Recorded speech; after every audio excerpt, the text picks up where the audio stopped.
Let's start with chemicals. This is a ridiculously overcomplicated graphic. I blame the Europeans.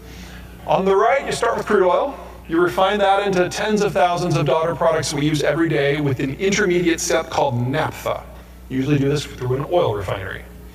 Or, on the right, you start with natural gas, same general process, but first you have an intermediate step called ethylene.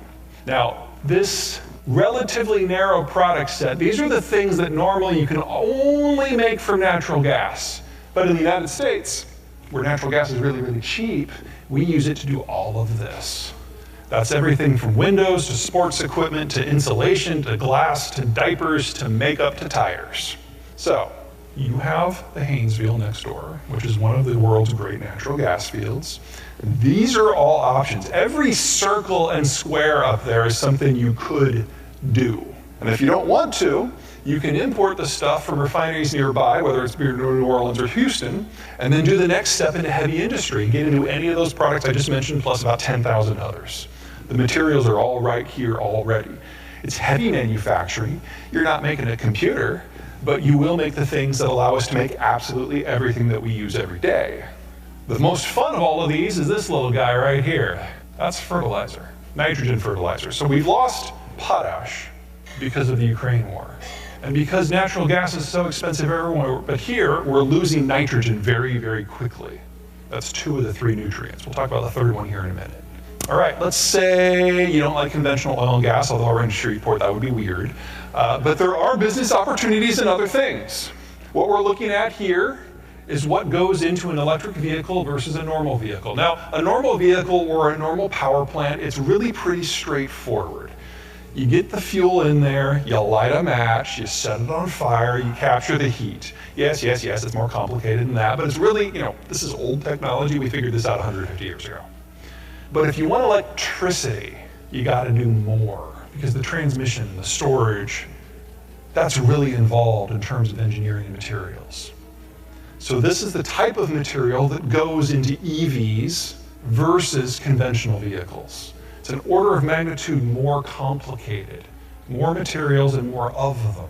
Now we understand in our gut the pain and the complexity of a fossil fuel-based fuel system, because you have to deal with Iran and Iraq and Venezuela and Russia. But if we want to do the green transition, if that is really our goal, then we need to deal with Canada and Mexico and Peru and Chile and Bolivia and Brazil and Argentina and South Africa and Gabon and Congo and Eritrea and Ethiopia and Mozambique and Australia and Vietnam and Indonesia and Malaysia and China and Pakistan and Turkey and Mongolia and Kazakhstan and Uzbekistan and, oh yeah, still Russia. You think oil geopolitics was a pain in the ass? Oh my God. You're not gonna mine lithium here. But every material has to be processed so it can be used. These are the 12 most common materials that go into the green revolution. We need to double the amount of copper. We need 10 times as much nickel and lithium. We need 18 times as much graphite. And processing all of that stuff takes power. Everything that is a red wedge up there is processed primarily in China, and it will be going to zero. We're never going to do the green revolution, not at the scope and the speed that some people think. But we're going to try, and we're going to make some progress. And even if all we want is lithium batteries for our laptops and our phone, we're still going to need more than we have right now, because we're going to lose a lot of what we have right now. And it has to be replaced. And it has to be processed somewhere with maritime access and cheap electricity. And takers? All right, let's say you want something a little less exotic. You want good old-fashioned steel. Most countries follow the same process. You start on the left here, you get iron ore, you throw it into a blast furnace with usually a bunch of coal, you basically melt the crap out of it and burn off all the impurities. That leaves you with an intermediate product called pig iron, which is useless, but it's a necessary step. That pig iron is then processed on in a more advanced facility, often part of the same complex, into rolled steel.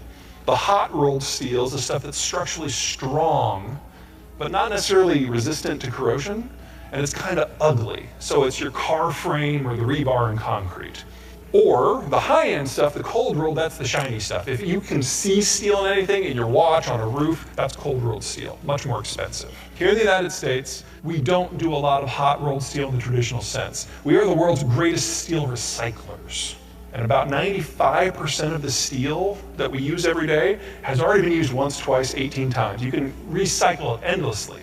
But recycled steel can only be turned into hot rolled. You can't make it pretty, at least not yet. Cold rolled has to be made from pig iron. It has to be virgin steel. We don't do much with foundries. So what we do is we import someone else's pig iron and we turn it into the highest quality steel in the world, mostly for export. 3/4 of global pig iron came from Russia and Ukraine. The Russian stuff is under sanction. We're not taking much of that at all anymore. That nuclear power plant in Ukraine we keep hearing about, that provided every electron of electricity that Ukraine's steel mills operated on. It's all gone. All that's left is Brazil, and there's not enough. So on top of everything else that you might be struggling with inflation, we also have a steel shortage. The things you need to make steel, iron ore, and then coal or electricity, might not be as sexy as chromium, but wow, we need a bunch of it. All right, let's say you want to grow something instead of mine something. This is where the world's timber comes from. Anyone see a problem here? Russia, one way or another, is going away. Either it's going to win this war and it's going to be under crushing sanctions, or it's going to lose this war and it's going to fall apart. Either way, all of that goes away. Now, I'm not saying that you should go out there and cut down more trees, but this already is a harvesting zone. But because you're close to New Orleans, it is not a processing zone. I don't care if all you do is turn sawdust into pellets or make plywood or make furniture. The options are almost endless. And your proximity to population centers makes this perfect, because this is something Texas can't do because they don't have trees. Let's say you want to grow something you can eat. Here's corn. See a problem with Ukraine? Yeah. Now there is currently a UN-managed export system that has safe haven pathways from the ports that allow the Ukrainians to export some grains, and they've been preferencing corn to this point because there's more dollar per bushel in it, and they've got to choose what they ship out. So wheat has basically gone to zero, corn is actually up a little bit. But think about what the Russians are doing right now. The war is stalled, so they're using drones and missiles to target electrical infrastructure throughout the Ukrainian system, causing power outages, trying to cause as many deaths as possible. What do you think they're going to do once summer happens? There's no point in going after the power infrastructure then. They're going to go after the agricultural infrastructure. This is also going to zero. Now again, I'm not saying go out there and grow more corn, but anything you can do to add value, especially to a sector where you know the world is about to lose one of its major producers, whether you're making grits or pressing it into oil, same logic holds true for soy, same holds true for cotton and cottonseed.